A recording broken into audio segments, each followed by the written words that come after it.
안녕하십니까. 오라클 클라우드의 새로운 소식을 쉽게 전달해드리는 OCI 읽어주는 곰졸스의 5번째 시간입니다. 저는 이번 주 진행을 맡은 자바 읽어주는 남자 아빠곰. 예, 저는 베어메타입니다. 안녕하세요, 윤사빠입니다. 안녕하세요. 곰돌이입니다. 네, 5번째 시간에 첫 번째 새로운 소식은 OCI의 리소스 매니저와 관련된 소식인데요. 첫 번째 소식 전해주실 발표자는 곰돌이님입니다. 네, 안녕하십니까. 곰돌이입니다. 네, 이번 주 첫 번째 소식을 소개해 드릴 텐데요. 네, 제목은 리소스 매니저의 콘솔 오버뷰 페이지가 새롭게 추가되었다는 내용인데요. 먼저 리소스 매니저에 대해서 간단히 소개하고 이어서 해당 기능을 설명드리겠습니다. 리소스 매니저는 모든 클라우드 인프라스트럭처 리소스에 대한 배포 및 운영을 자동화하는 OCI의 클라우드 인프라스트럭처 애저 코드, IAC라고 우리가 줄여서 얘기를 하죠. IAC의 관리형 서비스입니다. 인프라를 코드로서 정의를 하고 배포할 수 있다는 것은 특히 클라우드에서는 큰 장점인데요. 타사 클라우드 제공 없이만 달리 오라클의 리소스 매니저는 오픈소스의 표준인 테라폼을 기반으로 하고 있습니다.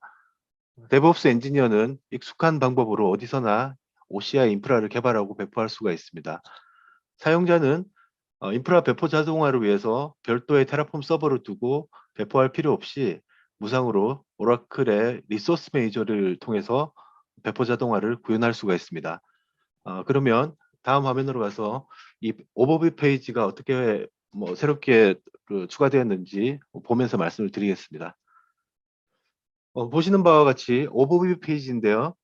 페이지는 다양한 배포에 필요한 구성을 손쉽게 확인하고 빠르게 배포할 수 있도록 한 페이지에다가 친절하게 설명과 함께 바로가기 등을 등록해 두었습니다. 예를 들어 보면 OCI 인프라를 코드로서 정의하고 배포하기 위해서는 무엇보다 코드화된 인프라를 정의하는 구성 파일, 이 설정 파일이 매우 중요한데요. 그림에서 보이는 전체 플로우 중에서 첫 번째인 이 구성 파일을 스택에 업로드하기 위한 다양한 경로와 방법들이 있습니다. 마켓플레이스에서 직접 앱을 배포하거나 미리 구성되어서 제공되어 있는 잘 짜여진 템플릿을 활용한다든지 또는 GitHub이나 GitLab 같은 이런 곳에서도 불러올 수 있는 방법이 있겠고요. 이미 수동으로 설치된 환경을 코드화해서 다시 저장한 것을 불러들일 수 있는 컴파트먼트에서 정보를 게더링해서 다시 배포할 수 있는 방법들. 마지막으로 사용자가 커스텀으로 구성하고 구성 파일을 직접 업로드하는 방법 등 배포 시에 고려돼야 될 다양한 옵션들이 있습니다. 지금까지 오라클 리소스 매니저 사용에 익숙하지 않은 사용자분들께서는 이 테라폼과 리소스 매니저를 잘 모른다 하더라도 아주 쉽게 빠르게 이 기능을 사용할 수 있는 방법을 제시하고 있고요.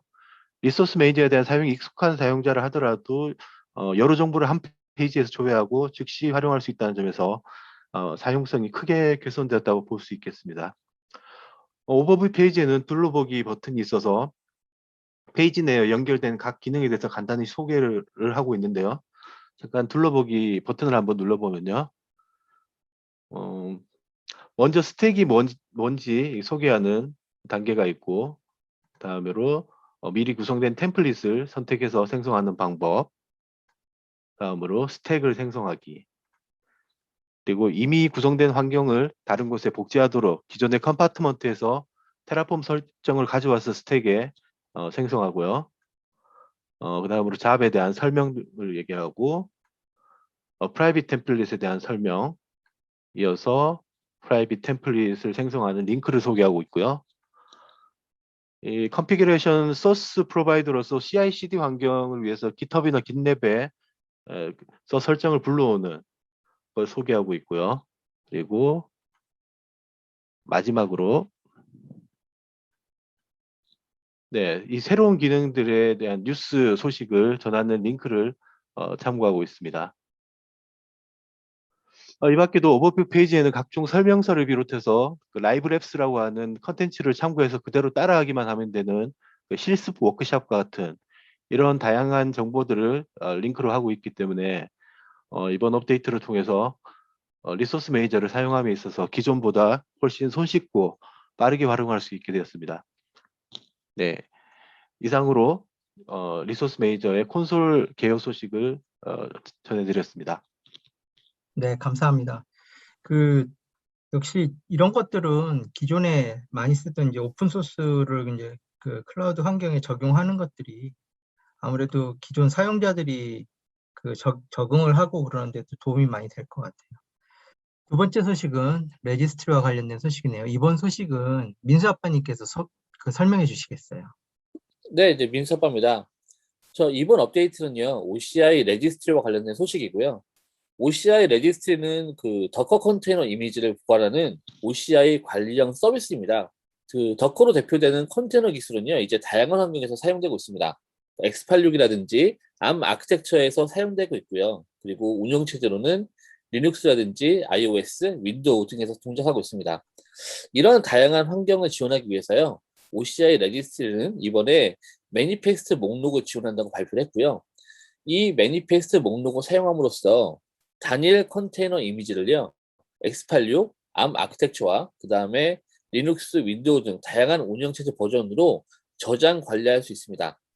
이제 그 컨테이너 클라이언트인 더커가요, 컨테이너 이미지를 시작할 때 각 아키텍처와 운영체제에 맞는 이미지 버전을 풀링한다는 거 가져다 쓸 수 있다는 얘기고요. 풀링해서 가져다 쓸 수 있습니다. 이전에는 이런 다양한 환경을 지원하기 위해서 개별적으로 여러 이미지를 만들거나 그 컨테이너 이미지의 태그와 버전을 직접 관리자가 관리하는 어려움이 있었습니다. 따라서 복잡성이 상당히 가중됐고요. 단일 애플리케이션 클러스터에서 다양한 CPU와 아키텍처를 사용하는 것에 대한 유연성이 좀 제약이 됐습니다. 이제는 OCI 컨테이너가요, 매니페스트 목록을 여러 아키텍처와 운영체제에 대해서 지원할 수 있게 되었고요. OCI 레지스트리는요, 오픈 컨테이너 이니셔티브의 이미지 인덱스와 더커 이미지 매니페스트 버전 2에 명시된 매니페스트 목록을 지원합니다. 그래서 이번 업데이트를 통해서요, OCI에서는 컨테이너 애플리케이션을 사용할 수 있는 그 다양성과 유연성이 조금 더 넓어졌다는 업데이트가 될 것 같습니다. 이상입니다. 네, 감사합니다. 자, 세 번째 소식은 그 리소스 매니저의 또 다른 소식인데요. 앞서 설명해 주신 그 곰돌이 님이 다시 해주시겠어요? 네, 그 첫 번째 순서에서 리소스 매니저의 개요와 콘솔 오버뷰에 대한 새로운 기능에 대해서 소개드렸는데요. 이어서 추가된 내용은 테라폼 설정 파일의 저장소로서 오브젝트 스토리지 버킷을 사용할 수 있게 되었다는 소식을 전해드립니다. 앞에서 리소스 매니저의 구성 파일에 대해서 충분히 설명을 드렸기 때문에 추가된 기능의 핵심만 간단하게 설명을 드리도록 하겠습니다.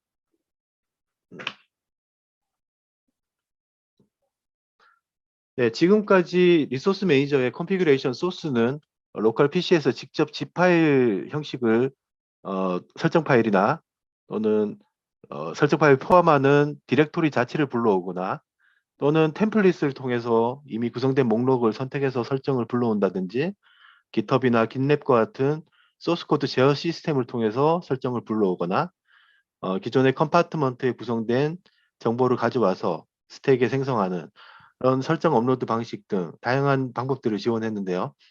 여기에 더해서 이번에 추가된 기능을 통해서 새로운 컨피그레이션 소스 공급자 유형으로 오브젝트 스토리지 버킷을 추가적으로 사용할 수 있게 되었다는 내용입니다.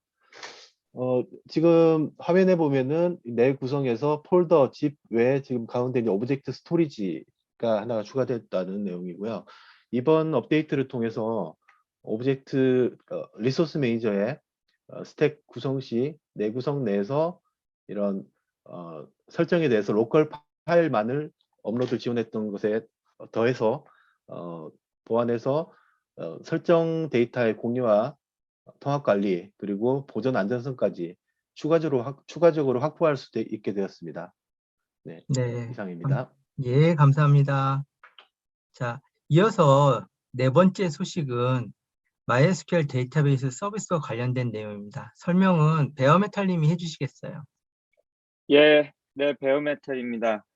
지난주 MySQL 데이터베이스 서비스의 새로운 버전에 대한 내용에 이어서 금주도 MySQL 데이터베이스 서비스 MDS의 새로운 기능 소식 전해드리도록 하겠습니다. 5월 18일자 릴리즈 노트 통해서 알 수 있는 내용은 MDS에서 빠르게 데이터베이스를 마이그레이션 할 수 있는 기능이 나왔다. 이러한 내용으로 보시면 될 것 같고요. 온프렘의 그 MySQL이나 여러 다른 클라우드 서비스 상에서 운영하고 있는 MySQL 데이터베이스 서비스를 이게 운영하고 있는 그런 고객들이 OCI의 그 MDS로 이관을 하려고 할 때 이 덤프 데이터를 OCI의 오브젝트 스토리지에 올려놓고 익스포트 받는 것과 동시에 또 이 병렬로 다 임포트 수행할 수 있는 그런 기능에 대한 내용입니다. 다음 장에서 상세하게 설명을 드리도록 하겠습니다. OCI에서 MDS를 만드는 그런 메뉴 화면인데요. 생성 옵션의 하단을 보시면은 데이터 임포트라는 탭이 있고요. 그러한 항목에서 이 새로운 데이터베이스를 만들 때 이 백업받은 덤프를 참조하는 방식으로 데이터를 자동으로 로드하게 되는 이렇게 데이터베이스를 만드는 방식으로 보시면 됩니다. 이를 위해서 이제 OCI의 오브젝트 스토리지에서 해당 덤프 파일을 찾아야 되는데요. 이 파소스 URL이라고 하는 링크 정보를 통해 접근을 하게 됩니다. 그 밑에 보시는 이제 파소스 URL이라고 하면 어렵게 느껴지실 수도 있는데요.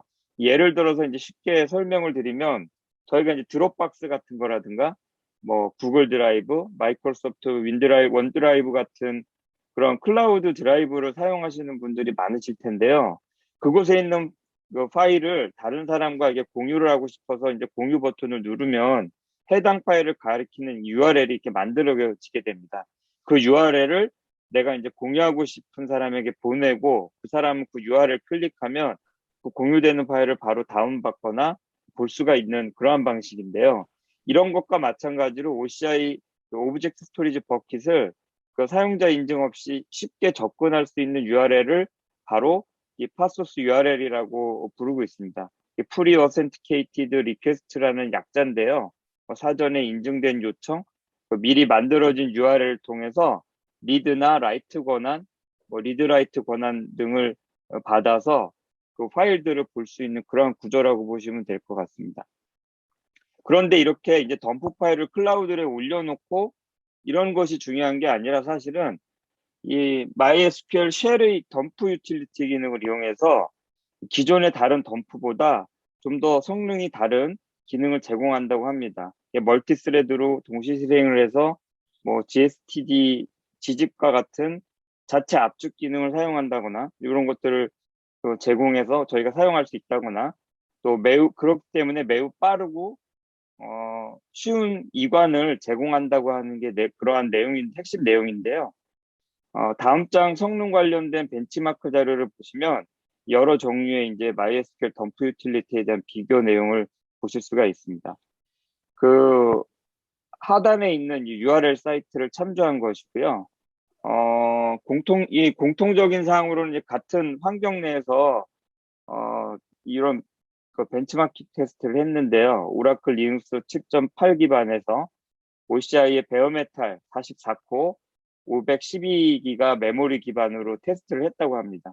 이 테스트의 이 데이터는 비행기 운행 시간 또는 뭐 스택 오버플로우에서 얻은 데이터, 그 다음에 EN 위키디피아 등의 총 3가지 데이터를 가지고 했다는데요. 이 각각의 시나리오에 대한 부분하고 얘를 섞어가지고 만든 시나리오 이렇게 4가지를 테스트한 결과라고 합니다. 이 결과를 보시면 좌측에는 그 덤프 처리량에 대한 비교 그래프가 있고요. 우측에는 로드하는 스루풋에 대한 이 비교 화면이 보실 수가 있는데요. MySQL 그 쉘 덤프를 이용한 그런 덤프가 초당 1기가에서 2.8기가 정도 바이트에 이 다른 유틸에 비해서 월등하게 이 덤프 속도가 나오는 것을 보실 수가 있습니다. 시나리오 중에서 그 위키피디아에 대한 그 마이 덤퍼가 조금 빠르게 나오는 것도 볼 수가 있는데요. 테스터에 따르면은 이는 아마도 그 해당 데이터셋이 MySQL 쉘에서 베이스 64로 변환하는 바이너리 컬럼이 많기 때문일 것이고 또 향후 버전에 개선이 있을 거다 이렇게 뭐 얘기를 하고 있습니다. 특히 이제 로드의 경우에서는 매우 빠른 성능을 다 보여주고 있죠. 어쨌든 이 논리적인 데이터 이관에 MySQL 쉘의 덤프 유틸을 사용하는 것이 많은 성능 이점을 얻을 수 있을 것 같고요. 해당 덤프는 인스턴스나 여러 레벨에 다양하게 활용을 할 수 있다고 하니까요. 데이터 이관 작업에서 이러한 부분들을 참고하셨으면 좋을 것 같습니다. MySQL 쉘에 대한 설명은 앞에 장표에서의 그 유튜브 URL을 보시면요. 요 해당 내용을 자세하게 보실 수가 있습니다. 이상으로 간단하게 MySQL의 새 소식 관련해서 마치도록 하겠습니다. 지난번에 이어서 MySQL 쪽 정말 열심히 달리고 있는 것 같네요. 감사합니다. 자, 5번째 소식은 OCI의 빅데이터 서비스와 관련된 데이터 플로우의 새로운 내용입니다. 설명은 민수 아빠님이 해주시겠습니다. 네, 이번 주에는요, OCI 데이터 플로우에 애플리케이션 등록할 때 그 스팍 서밋 명령 설정 옵션을 그대로 적용할 수 있는 기능이 추가됐다는 업데이트가 있었습니다. 그 업데이트 내용을 요약하기 전에요, 우선 OCI에서 스팍이라는 기술을 어떻게 지원하는지 먼저 간략하게 소개를 먼저 하겠습니다.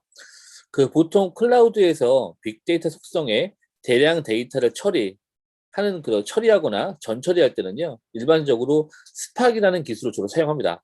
그 스팍은 대용량 데이터 병렬 처리 기술이고요. OCI에서는요, 이런 스팍 기술을 지원할 때 3가지 서비스로 지원을 합니다. 하나는 빅데이터 서비스고요. 2번째가 데이터 플로우, 또 3번째가 데이터 인티그레이션입니다. 이 3개 서비스는요, 스팍 기술을 제공한다는 공통점이 있지만 그 구성과 사용 방식이 약간씩 다릅니다.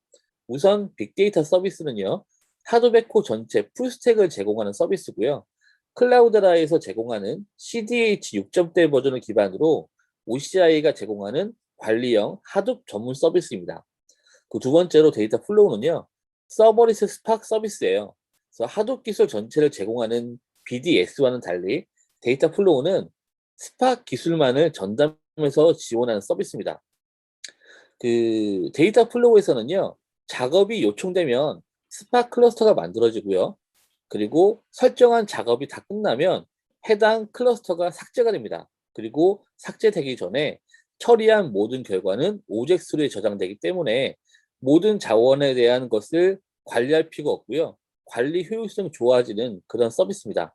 그래서 필요할 때 스팍 클러스를 만들고 작업이 마치면 모두 소멸되기 때문에 관리 부하가 없고요. 그리고 데이터 플로우의 요청 실행 시간을 초 단위로 계산해서 과금하기 때문에요. 굉장히 저렴하게 이용할 수 있는 서비스입니다. 그리고 BDS와 데이터 플로우가 그 스팍을 코드 중심으로 그 접근하는 서비스라면 데이터 인티그레이션은요, 웹 UI로 스팍 기술을 활용하는 서비스예요. 그래서 스팍을 기반으로 그 대용량 데이터를 안정적으로 처리하고 싶지만은요, 코드 작업보다는 UI 중심으로 좀 더 편리하게 사용하고 싶다 하면 데이터 인티그레이션을 사용할 수 있습니다. 그 스팍을 활용하는 각 서비스의 특징을요, 하드 풀스택, 서버리스 스팍, UI 기반의 스팍 워크플로우로 그 정리할 수 있습니다. 보시는 그림은요, 이번 업데이트가 발생하기 전 이전 주의 데이터 플로우의 애플리케이션 등록 화면과 이번 주에 변경된 애플리케이션 등록 화면을 비교한 겁니다. 그 이번에 그 유즈 스팍 서밋 오퍼레이션이라는 옵션이 새로 추가된 것을 볼 수 있습니다. 데이터 플로우에서 기존에는요, 애플리케이션을 등록할 때 UI를 통해서 입력, 출력, 실행하는 애플리케이션, 그리고 패키징 자료에 대한 위치 등을 UI를 통해서 입력하는 방식을 취했습니다. 그런데 이 방식을 사용할 경우에는요, 스팍 서밋에서 제공하는 세부적인 실행 옵션을 모두 적용할 수 없다는 한계가 있었습니다. 이번 업데이트에서는요, 스팍 애플리케이션을 실행하는 스팍 서밋 명령의 모든 옵션을 그대로 지정할 수 있는 UI가 추가됐고요. 이제는 데이터 플로우 애플리케이션을 등록할 때요, 스팍 실행에 설정 가능한 모든 전문 설정을 그대로 활용할 수 있게 되었습니다. 기존에 스팍을 전문적으로 사용하시는 분들이 데이터 플로우를 사용할 때 기존에 사용했던 옵션을 모두 사용할 수 없다라는 그런 단점을 지적해 주셨는데요. 이런 부분에 대한 보완책이라고 생각하시면 될 것 같습니다. 이렇게 등록된 애플리케이션을 실행하면 보시는 화면과 같이 실행 시간 정보가 출력되고요. 실행 시 만들어진 모든 정보는 오젝 스토리지에 저장됩니다. 그리고 실행 후에 스팍 UI 같은 웹 화면을 확인하고 실행 결과를 분석할 수 있습니다. 이것으로 이번 주에 발표된 그 데이터 플로우의 기능 정리를 마치겠습니다. 네, 감사합니다. 자, 마지막으로 6번째 소식 발표는 Support for GPU 쉐입이라는 주제인데요. 아마도 쿠버네티스 서비스와 GPU와 관련된 내용 같습니다. 곰돌이님 설명 부탁드릴게요. 네, 마지막 소식은 오라클의 관리형 쿠버네티스 서비스인 OKE에서의 GPU 사용에 관한 내용입니다. 이번 업데이트로 인해서 이제 GPU 하드웨어 지원 처리가 필요한 어플리케이션을 실행할 수 있도록 GPU 인스턴스로 쿠버네티스 클러스터를 구성할 수 있습니다. GPU 어플리케이션을 실행하려면 클러스터의 GPU 워커 노드에서 GPU 쉐입과 GPU 이미지가 클러스터 풀의 노드로서 지원이 돼야 되는데요. OKE의 쿠버네티스 버전 1.19.7 버전 이후로 이 기능이 사용할 수 있다는 내용이고요. 클러스터가 자동으로 설치되는 퀵 크리에이트 환경이 아닌 커스텀 크리에이트를 설치를 할 경우에는 배포 가능한 쿠버네티스의 버전 확인을 반드시 해야 됩니다. 그래서 1.19.7 이상의 버전을 지정해야 되겠고요. 이어서 클러스터가 실행될 네트워크 환경과 GPU 쉐입 종류, GPU를 지원하는 오라클 리눅스의 버전 등을 지정해서 생성하게 됩니다. OCI에서 현재 사용 가능한 GPU는 P100, V100 그리고 최신의 A100으로 이어지는 GPU V2, V3, V4로 사용 표기되는 제품들이 있고요. GPU 쉐입은 각 세대별로 VM을 비롯해서 베어메탈까지 다양하게 선택할 수가 있습니다. 각 리전과 AD로 표현되는 가용성 도메인, 즉 센터별로 이 GPU 자원에 배치된 수량과 종류가 다를 수 있기 때문에 클러스터를 배포하기 전에 미리 자원에 대한 확인하는 과정이 필요하겠습니다. 보면 기존 모든 노드는 이제 이미지의 CUDA 라이브러리와 함께 자동으로 프로비저닝 되는데요. 쿠버네티스 클러스터에서 GPU를 사용하는 어플리케이션을 배포를 할 때는 쿠버네티스 파드를 정의하는 그 야멜 파일에서 어플리케이션에 필요한 GPU 수를 지정만 하면은 바로 이야기 되고요. 클러스터 쿠브 스케줄러라는 것이 GPU 노드에서 파드를 자동으로 예약을 하게 됩니다. 반대로 GPU를 필요하지 않는 일반 어플리케이션들이 있겠죠. 이것에 대해서는 오른쪽과 같이 CPU 노드를 그냥 지정하면은 자동으로 예약이 됩니다. 네. 이상으로 오늘의 마지막 6번째 소식을 여기까지 전해드리겠습니다. 네, 감사합니다. 아무래도 요즘 AI나 이런 쪽도 이제 GPU 사용하고 그러는 이제 클러스터 배포나 이런 것들도 많이 늘어날 것 같은데 이런 기능들 지원하는 건 굉장히 좋은 것 같습니다. 자, 이상으로 OCI 읽어주는 곰돌스 5번째 시간을 마치도록 하겠습니다. 이번 주는 곰돌스 첫 워크숍도 있었고 온라인뿐만 아니라 뜻깊은 한 주였습니다. 그리고 지난주에 이어서 많은 분들이 의견들 남겨주시고 계신데 여전히 감사드립니다. 정말 감사합니다. 저희가 하나하나씩 읽어보고 더 좋은 내용 만들고 또 쉽게 전달드리는 데 있어서 많은 참고를 하고 있으니까 더 많은 분들 관심과 의견 부탁드리겠습니다. OCI 읽어주는 곰돌스가 유익하다고 느껴지신다면 구독, 좋아요, 알람 설정 부탁드립니다. 지금까지 OCI 읽어주는 곰돌스의 아빠곰 베어메탈 민수 아빠, 곰돌이었습니다. 네, 감사합니다. 네, 수고하셨습니다. 감사합니다. 다음 주에 수고하셨습니다. 뵙겠습니다. 다음 주에 봬요.